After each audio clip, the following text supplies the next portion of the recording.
All right. Hello. Welcome to episode 316 of Together BHA. We are recording Thursday, so less than 24 hours after the game and less than or just over 48 hours before the FA Cup. So we have got games coming thick and fast.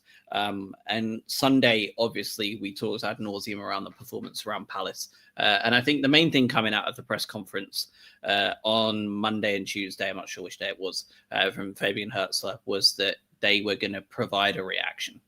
There was going to be a reaction to that result and the manner of defeat as well, really. And I guess we'll start right there, Adam. First of all, how are you? And second of all, what did you think of the performance last night? And I'll give you my thoughts as well.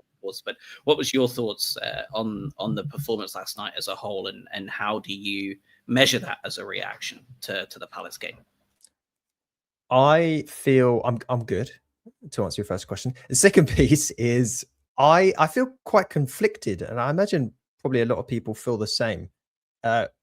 One of the weirdest things I think I've seen coming out of this game is the fact that both teams had the exact same number of passes. We both had 418 passes. I don't know when I've seen teams have the same number of passes before in my lifetime, but that's a slightly weird quirk. I feel conflicted because I thought, especially the second half, we looked like a football team again. And we didn't see that at any point against Palace. We haven't seen that quite a lot lately. And we looked like a team that wanted to win a football game. And maybe the bar is just exceptionally low at this point. But for me, that felt quite nice to watch. And it looked at certain points that we might actually take the lead in the game. Of course, the downside being is that we faced a side who, despite having a number of shots, technically had one shot on target the entire game, and we lost. This is a side that couldn't score at home. Am I right in saying that? I think Robin had put in the chat. Over 400 minutes without a goal at home, yeah. Over 400 minutes without a goal at home. We come along and decide to give them an own goal to break that issue for them. So I feel positive in the performance from the second half. Fundamentally, we got no points. And it's now 1 win in 13. So I don't know if you can feel happy about that in any capacity. You can feel maybe encouraged slightly, but until he gets a win, I don't see how anything changes. I agree. It was a frustrating watch because I don't think we played badly. I think we actually both said that in the chat last night. And you were there. You were at the stadium. Yep. I was. Again, I think I've watched us concede. I think I've been to Villa Park 4 or 5 times. I think I've seen us concede about 14 goals in 4 games collectively at Villa, because I was at that 6-1, so that always skews things nicely. But I think it's extra frustrating in that we didn't play badly, but yet again we at the death capitulated at a set piece, and we'll talk about that as well. And I think that goes into why I kind of decided to name this episode the name I did. At the end of the day, it's a results business, and we're in a situation now where we need them. We need results, and we aren't getting them. And Thomas Frank just got sacked for not getting them. Sean Dyche just got sacked for not getting them, all within about 24 hours. What's Dyche actually saying he didn't get them? He's got the best win record of any manager under Marinaki. You see this? I mean, the guy is unbelievable. Mad. He's literally mad. Yeah, I mean the tweets you sent me last night saying that he'd locked in the dressing room. I feel like that's fake. It was supposed, but now this morning I'm not so sure, right? Because now he's been fought. Now he's been sacked. I'm absolutely not so sure. So, I mean, let's talk about it from the beginning, and just really, I don't want to talk too much about the whole ebb and flow of the game because it was pretty straightforward. I just really want to talk about some flashpoints. And the lineup was pretty much as we expected. I think I got 10 out of the 9 out of the 11. No, 9. Correct. Don't give yourself too much credit. Got 9. Got 9 of the 11 correct. So, I mean, if I can do it, I suspect everybody else had a pretty good idea of what we'd be seeing. Joel Veltman coming in at right back is a big one. Hinchelwood in the centre of midfield, which ended up, with the own goal, and Gomez coming in at right wing. And I guess let's talk about the big elephant in the room of the first 20 minutes. Carlos Baleba subbed off within 22 minutes and booked within 2. A lot of talk around me, and I saw on social media at the end, once I got home and got sorted out, that people and from Hertzler himself was left baffled at the yellow card. For me, it was a blatant yellow. He dragged him down as he was going through. Like, to me, it was a pretty clear yellow card. Like, he impeded the player from progressing when he was going towards a pretty good opportunity to create there. I don't have I hate the yellow card, obviously, but from a general laws of the game type thing, I don't really have a problem with the booking being given. What did you feel about that? And double barrel that in with the substitute on 22 minutes to have him come off based on the fact that he was already walking a tightrope. Yeah, I think regardless of what you believe the decision to be in terms of right and wrong, I think he knows he's on thin ice. His behavior hasn't been good. Supposedly he's not been particularly mature lately, and you don't do that when you know that you are on thin ice, I think is more to the point. I actually, as much as I hate to see a player that we know has the potential to drive this team forward and be great, we've very rarely seen that lately. And he's been more of a liability for most of the games than he has been a benefit. I actually think this is more credit to Hertzler to take action. And he's looked at a player and gone, you do not do that. We told you to behave yourself. You're going to get off the pitch because I'm not going down to 10 men. I feel like a red card for Baleba, that was going to be guaranteed if you keep him on the pitch for 70 minutes. So I actually don't mind the action that Hertzler took. And maybe I'll put it a different way. What do you think Roberto De Zerbi would have done? Because I guarantee you, De Zerbi would have yanked him and taken him off the pitch immediately. Like, we told you not to do this. Show some respect. Get off the pitch. I bet he would have done for all you Hertzler, I don't know what do you call them? Hertzler sort of. I don't even think. Fans? I think there are two categories, right? And I think we are falling into. There are two very separate categories of people in the fan base, and it is the De Zerbi deniers that want him back, right? They're still in denial of the grieving process, and you also just have the Hertzler outers, the Hertzler haters that just want him gone, like, and another one bringing in, and they're not bothered about De Zerbi. But there seems to be like a separate branch off that are still very much and never recovered from the loss of De Zerbi. I don't think they've stayed obsessed regardless. Can I just, while we're on this topic, can I pose a stupid question to you? If so, news has come out. Andy Naylor, official club spokesperson, has come out in an article today, I believe, and said that no matter what happens in the next 3 games, Hertzler's job is safe. Okay. Which to me is a kiss of death. I assume if he loses the next 2 games, absolutely. He's gone. Because as soon as you get those, like, oh, everything's fine, he's gone. But let's just say we lose the next 3, and then the next, let's say the 4th, they've got no choice but to get rid. Do you bring in Sean Dyche to rescue the season? No, seriously. Do you bring in Dyche to ensure you stay up? What else are you doing? There's no guarantee he's going to be safe, right? Like, he's already got teams relegated. Like, his staying up aura has already been got. Like, he got binned from Burnley and got them relegated. Like, he did the same he was dragging Everton to the bottom. Like, it's already been debunked. His Sam Allardyce status is gone. Well, I suppose, but he's Allardyce of this era. He does have he obviously has a very specific style that hypothetically would lend itself to safety in some capacity. Whereas, you're talking about Crofts last week or whenever we recorded. I mean, we don't have anything from him that says otherwise. Whereas, Dyche is an entity that is known. I don't know. I think it's a silly it's a silly thing to say, but I mean, you've also got Frank Wright sat there, who's also defensively minded, structurally minded.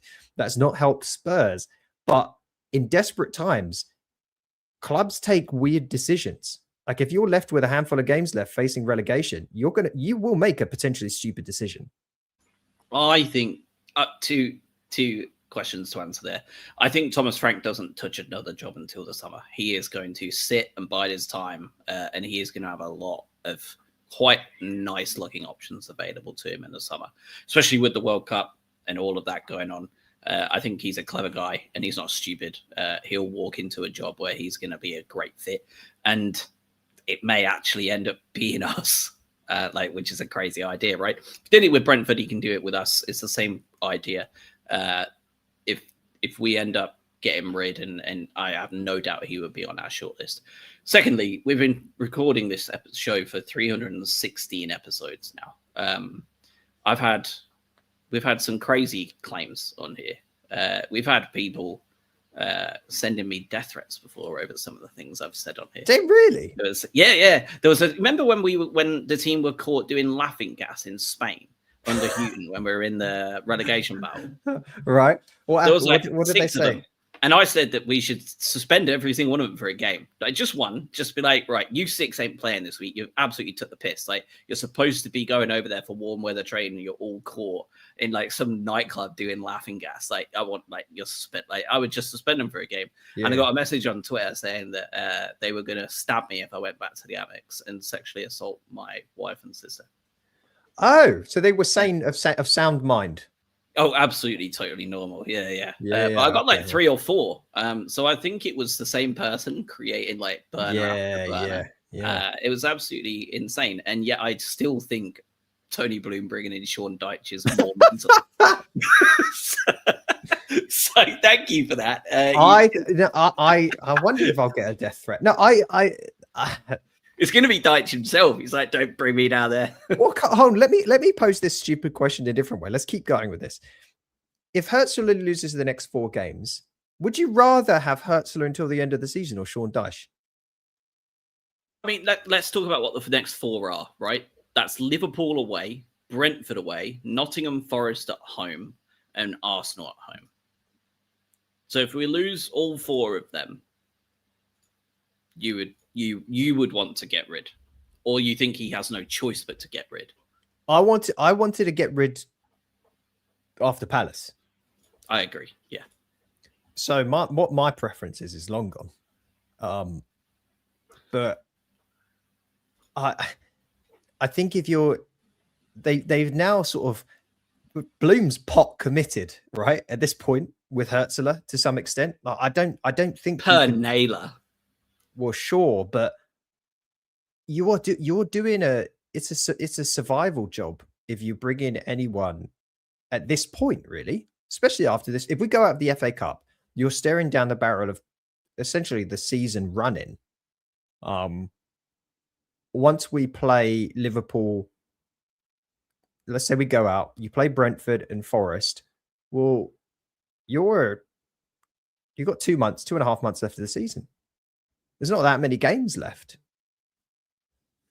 I think it's if we keep losing, the biggest risk is keeping Hurtsler. There is no bigger risk than keeping the guy. It's got you 1 in 13. I agree with you. But I think when you look at his sticking with Houghton at the same time, he did that when everybody else thought he would be insane to do so when we got bashed. Well, I'd bring in bloody Houghton now. Yeah, I actually thought about that. Drive home, I was like, funnily enough, he'd be all right at this, wouldn't he? That's what I'm saying. Freedom. Because your season outlook, your season perspective, unless you turn something around drastically in the next 2 to 3 games, your season perspective has now completely shifted agenda entirely. It's no longer Europe football. It's no longer top half finish. It's no longer upper second half of the table. It is don't get embroiled in a relegation battle. And that requires a very, very different hand than that of a 32-year-old German manager who previous experience was in the second tier of German football. See, I'm just putting up Mr. Rocker's comment, and I think this is exactly my space, and this is why I think that if we were to get rid of Hertzler, Crofts would be the choice. And I think that would be his decision. Bloom would believe it would be a bigger risk to get rid of him just because he has spent so much time with the team and knows the players better than a caretaker would. And I think that's why I think we would go with Crofts if we did that. I think the only way he goes is if the players go into full insurrection, like literally lose their shit and say, we're not playing for him, we're done, down tools fully, and just say like it's either us or him, like that kind of full rebellion. In which case, I think you go, okay, well, he's got to go as the guy they're going after, and we have Crofts carry them through as the last guy. So I sort of get it. My thought. But is Deitch signing a 3-month deal? Because there's no way we're giving him another year after that, are we? I mean, it's not. Or are we fully just surrendering ourselves to being a relegation for the team next year too? It's not an unprecedented thing to sign a short-term end-of-season contract for. It's not an unattractive job. If you pull the turnaround off, you are seen in a very different light as a manager after that, as opposed to your reputation now being, another one of hypothetically Marianakis' sort of failures. I go back and I understand what you think, and Mr. Rocker thinks as well. He spent so much time with the team and knows the players better. Well, what's that got us? What's that got? It's got us here. Great. He knows the players. He knows the players well enough to win 1 in 13. Great. Get someone that doesn't have a clue about the players. Give them a go, because I guarantee the results would be the same or better. Yeah, I mean, and that's it, right? Like, that's exactly what I was saying after Palace. Like, the alternative is just worth a go, because it cannot be worse than where we're currently at, which is it's the mystery box. Yeah. Get rid of Hertzler. He's in bottom 3 form. Get the mystery box. It could even be bottom 3 form. Like, yeah. At least we tried. I mean, let's talk positives from yesterday, because I do want to touch on some, because I felt there were some. Yeah, which is different to Sunday, where I felt there was nothing. Other than it was a really easy drive there and back on Sunday. I think that was it. There was nothing good. But for this one, I felt that there were a couple of positives. And let's talk about one of the main ones, and that's James Milner, who has just equaled the fabled appearance tally. But I actually thought he played bloody well for the job he was asked to do against Onana and Douglas Luiz, by the way, who are a superb duo in the middle of the field. Very physical, very dynamic. I thought James Milner played pretty well yesterday. Is it the most inspiring forward press of Pascal Gross, James Milner, and Danny Welbeck? No. Did Kaori Mitoma put 2 or 3 balls forward where they literally could not get near them because they still hadn't caught up? Yes. But do I think he played well? I thought he did. I thought James Milner played pretty well. In terms of what you expect and hope for out of James Milner, he fulfilled his criteria. And by the way, Douglas Lewis pissed me off. Did you see that when he got touched by someone and just flopped himself on the floor? And even Mings was like, "Get up, mate." Even Tyrone Mings was trying to drag him up. Stop. I think it was Dunk that put his hand on him for 2 seconds, and he flopped down like a bloody salmon. Hold on, I'm just trying to figure this out. What's the combined age of Danny Welbeck, James Milner, and who else are we talking about? And Pascal Gross. What's the combined age? Is that 100? Are we at 100? We've got to be at 100. We have got 35 for Welbs and 40 for... This is good. They're all like 5s and 0s. So we're at 40 for Milner and 35. 75. So that's 75. And then Welbeck, Gross is 34. So we are what, 104? 109. Mr. Rock has done the math for you. 109-year-old press. Yeah.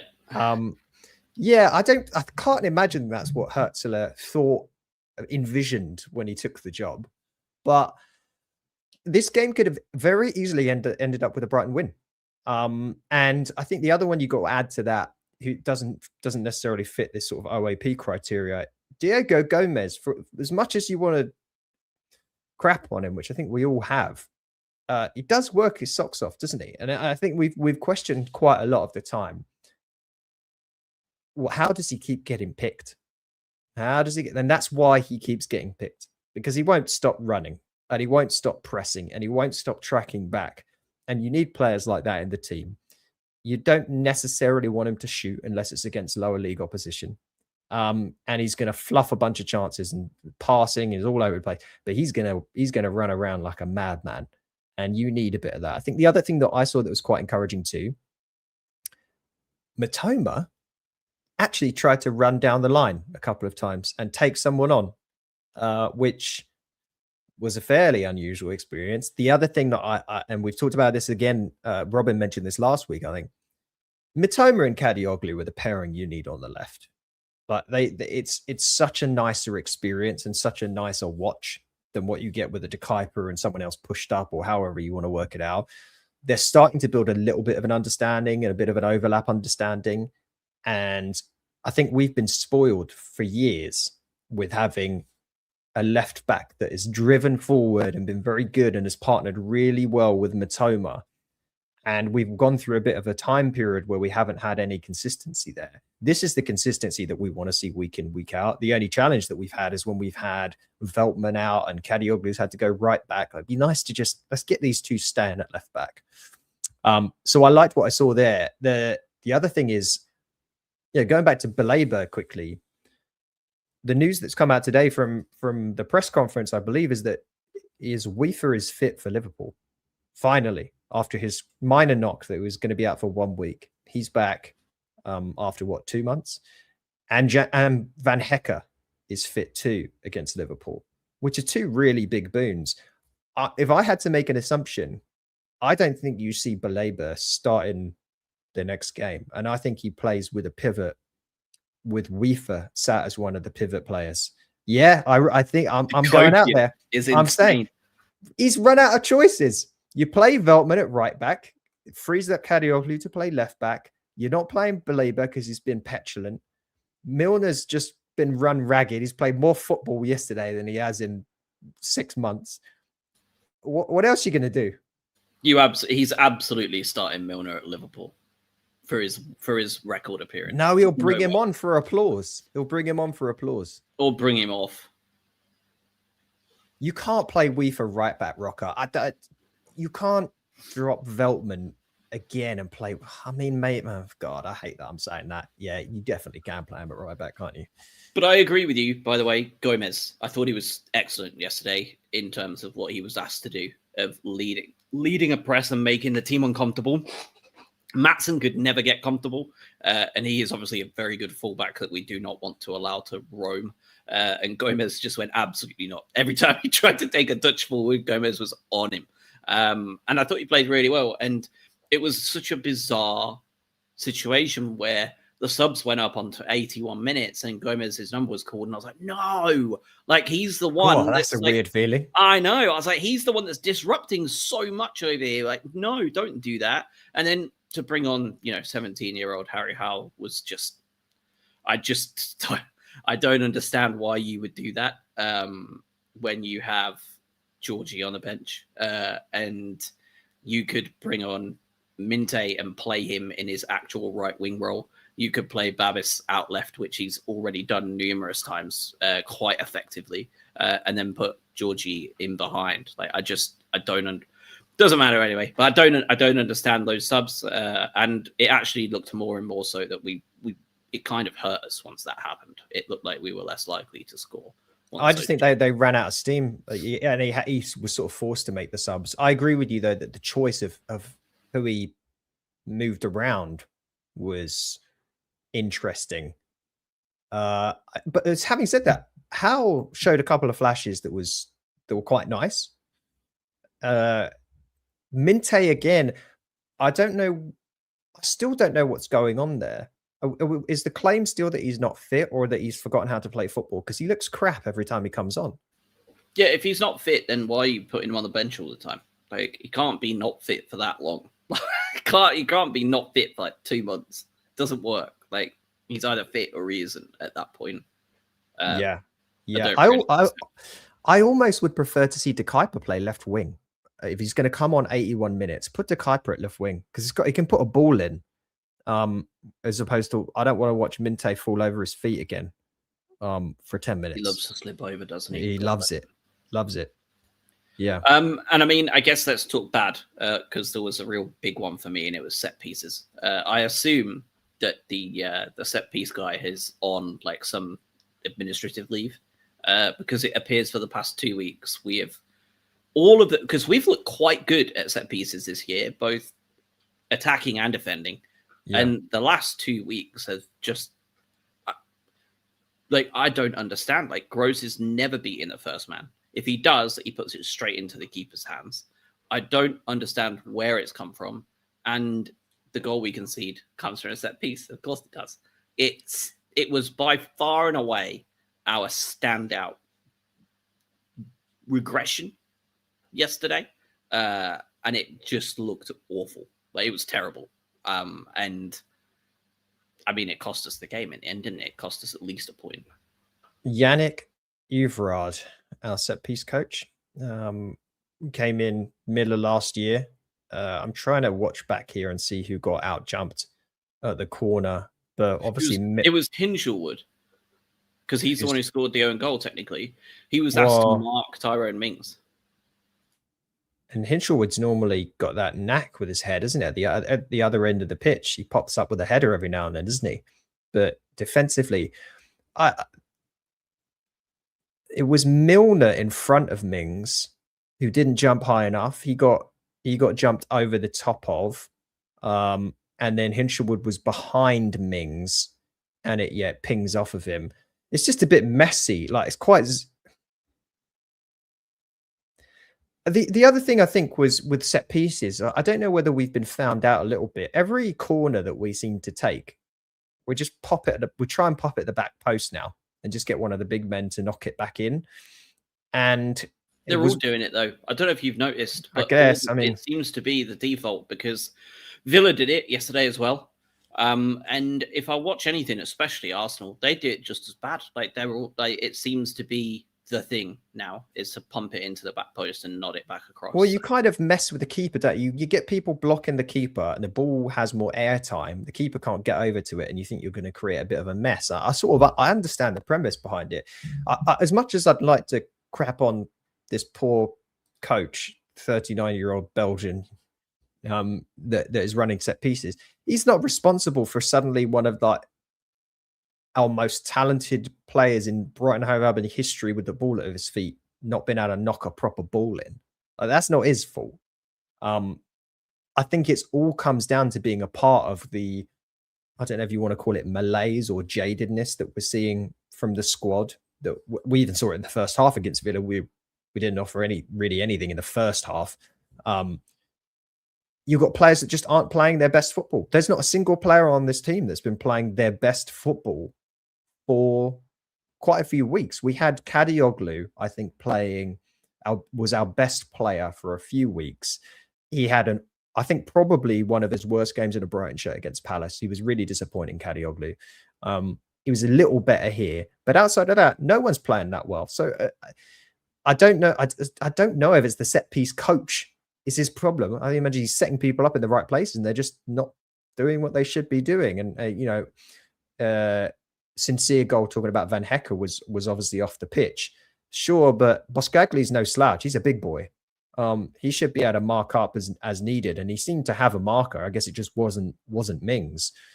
And it was weird. Do you see Boscagli took our last corner right in front of us? Yeah, I literally turned around. I was like, "Is that Boscagli taking that?" Very weird. Well, I'm quite confused by that because how tall is Olivier Boscagli? Is he the only natural left footer on the pitch and we wanted an in-swinger at that point? I don't know the answer to that question if he was the only natural left footer on there. He's 5'11". He looks taller than 5'11". But yeah, maybe that's it. Maybe we just didn't. I mean, we had Minte on the pitch.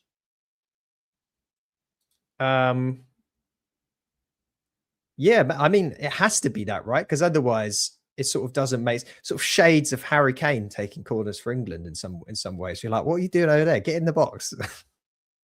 Like the best natural like poacher England have had since like Shearer, and we're having him on corners is just abominable. Like, it's just unbelievable. Just a quick sidebar here, just on that topic.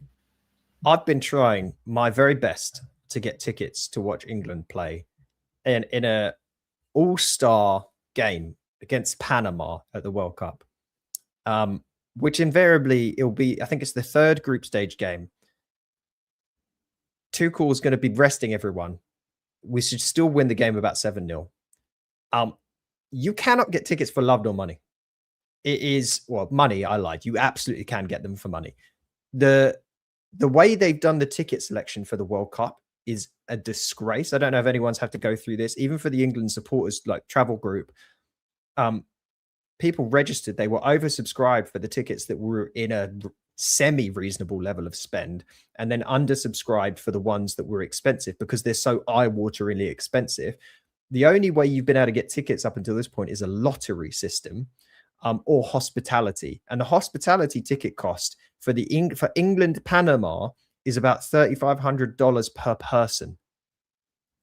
And there's no other way to watch England play Panama at the World Cup until they release a bunch of other crap third-party selling that will happen, I think, in April. It's just a complete shit show and mess. But kind of what you would expect from Ticketmaster. Is it Ticketmaster you're going through?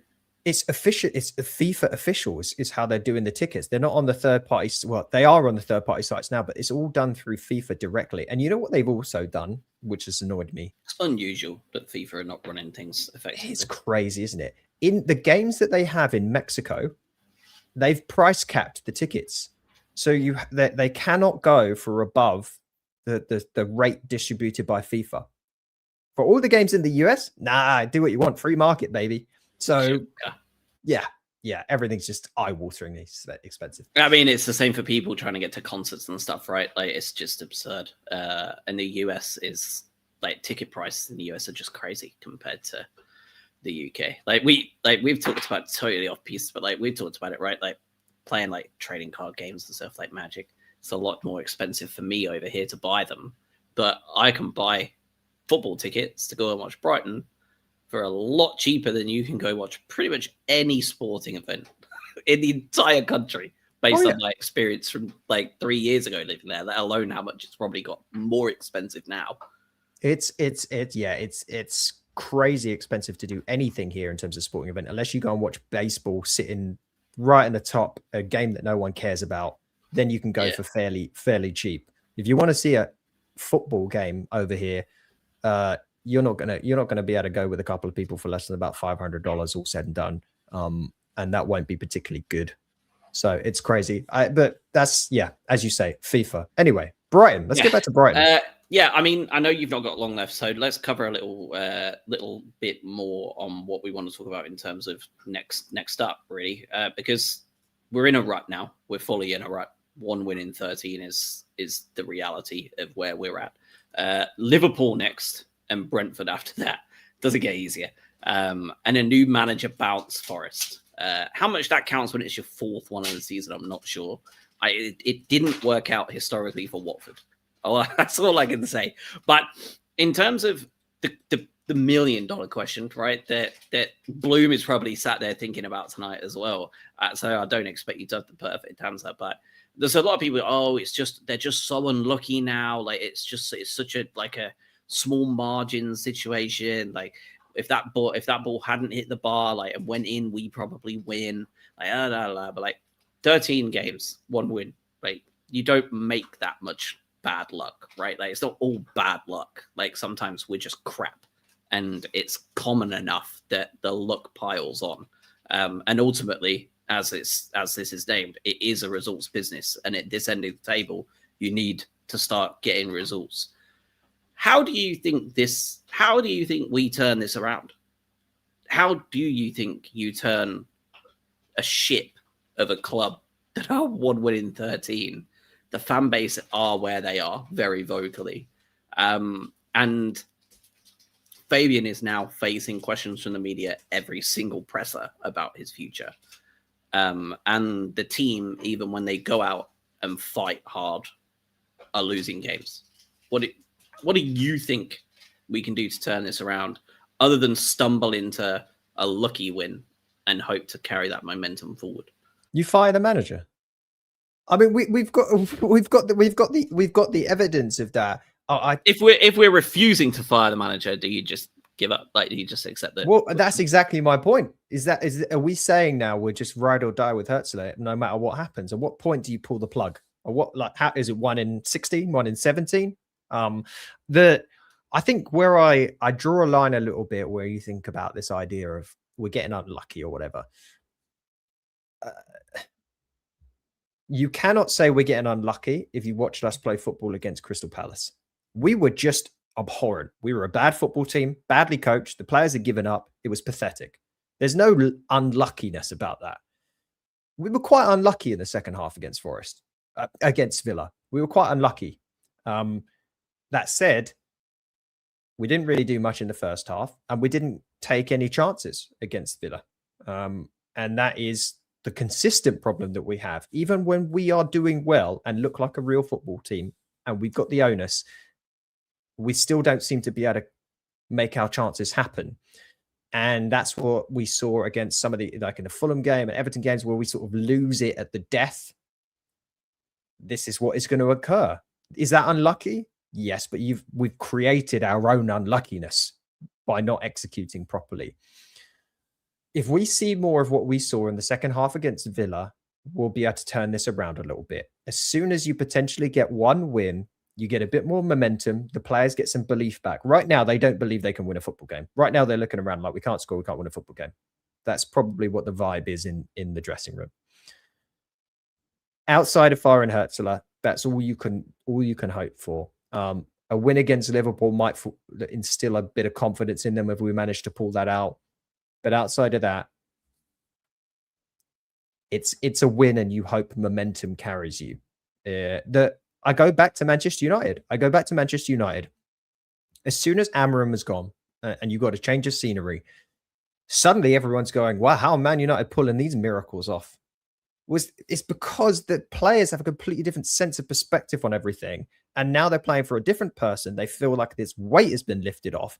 And suddenly what's happening in their games, as you've seen, even when they look rubbish, they're the ones now that are coming back and getting the goal at the end of the game. With Amorim, they were the ones conceding the goal at the end of the game. And that's the difference you get when you switch things up in a big way like that. Carrick's not an excellent football manager, but he's the change that needed to happen to have the players feel differently. And that's my thoughts around what the situation with Herzl are. I really do think we're sort of barreling towards the abyss, unless he can, put some tactics in a fire like he did after the 7-0 against Forest and do some voodoo. I don't know. Yeah, I don't believe Naylor or Bloom, by the way. I think they're absolute liars, because I think if we lose to Forest, Brentford and Liverpool, he does not have a job after that game at the Amex. No chance, in my opinion. Does he work again for the Albion against Arsenal that midweek? Do you think so? There's no way, surely. We lose those three, you're out the cup, you've lost to Brentford, you've lost to Forest, so that'll probably put them above you, and you are then probably sat 17th, above the drop zone, and potentially, it's hard to know with West Ham, right? Because they're just not good for the most part, but Nuno is trying to pull them around. And their fixture list for the last 12 are brutal. But what do you think? Like, do you really honestly think the party line that if they lose the next three, included a loss at the Amex against Forest that puts us below them, keeps him in a job? I absolutely don't believe it for a second. There's no way that they stick with him. We said this last time around, right? That game was an absolute must. You have to win that game. We are now, I think, continue to be, because I think we were here before already, 18th in the form table. So we are third from bottom. Only Wolves and Spurs beneath us, and Spurs have just relieved themselves with their manager. So it depends on where you classify the form. But given that we've been so crap for so long, You could move it backwards a little bit and we still look fairly awful. The point is that we're having this conversation. If you told anyone heading into this season that we'd be directly entertaining the idea of being, in a relegation battle for the final quarter of the season, you'd have been ridiculed, because people were talking about 6th, 7th, 8th position. And frankly, if you said we're going to finish 9th or 10th, people were going, why are you? You're not a fan. Blah, blah, blah. Well, yeah, here we are. The Forest game is incredibly important. And I don't think we should lose sight of the fact that when managers get fired in the league around you and the owners are watching, there is a domino effect that occurs that creates this, right? Yeah. It creates this situation where people are, oh, hold on, wait, whatever they're doing, it's fine. If we can do it, it's fine. Everyone's doing it. Whether Bloom is susceptible to that kind of peer encouragement or not, I don't know. But the Forest is the next home game. As you mentioned, if we lose that game, it becomes incredibly problematic. The home crowd, if you lose at home to Forest, I don't even want to think about it. I don't think I'm being unrealistic here. And it's a grim outlook to have. But like, if we're looking at safety, you beat Forest at home, you beat Wolves at home, and you take a draw away at Burnley, and we're safe. Do you agree 38 points is definitely safety? West Ham are on 24. You think they're going to get another 14 points between now and the end of the season? Well, it's just, I don't think so. I mean, West Ham's actual form is mid-table lately. They're in mid-table form. I know their fixture list gets very, very difficult, as you mentioned. But they do have a guy in charge that is very suited to being careful here and doing everything he can to keep the side up. But like, if you look at their year so far, like, they've had a good run, but like, that goes to show just how much 2 wins can mean to the table down there, like how much difference it can make. They had a win against now managerless Tottenham. They had a win at home to Sunderland, but like just before that, they got pasted 3-0 away at Wolves. Well, right, but remember, we're one of the very few teams in the league that haven't been able to beat Wolves so far this season. Correct. So let's not forget about that piece. If you look at the last, I don't know, what match day are we in right now? Is it going to be like match day 26 or something like that? Is that where we are? In a 10 game span, I'm just taking 10 for the sake of it. We've scored 9 goals. There's only 3 teams that have scored the same or less than that. Sunderland scored 9, Wolves scored 8, and Palace have scored 8. Now, yes, we've conceded fewer goals than some of those teams I mentioned, but this is not a good spot to be in. And I don't think anyone anticipated, no matter how bad it was going to get with Hertzler, that we'd be here. I don't know. All right. We'll be back Sunday to talk Liverpool and the cup run, and probably have the same conversations all over again if it goes horribly wrong. I think there'll be, who knows? It's a new game. Maybe it's the game they need away at Anfield in a cup competition. Maybe just the mindset change they need to go into a game like that, because there will definitely be pressure, but it just feels a little bit different to anything they've had for the last 6 weeks. So let's just see how it goes, and we will be back Sunday to talk about it. And it's late kickoff on Saturday as well. So let's see how it goes. Yeah. Well, look, the encouragement is you just played your best half of football in the last X amount of games is what we just witnessed, despite losing. So maybe there's something there. Yeah. All right. We'll be back on Sunday. Have a good rest of your week, everybody. Stay safe, and see you next time.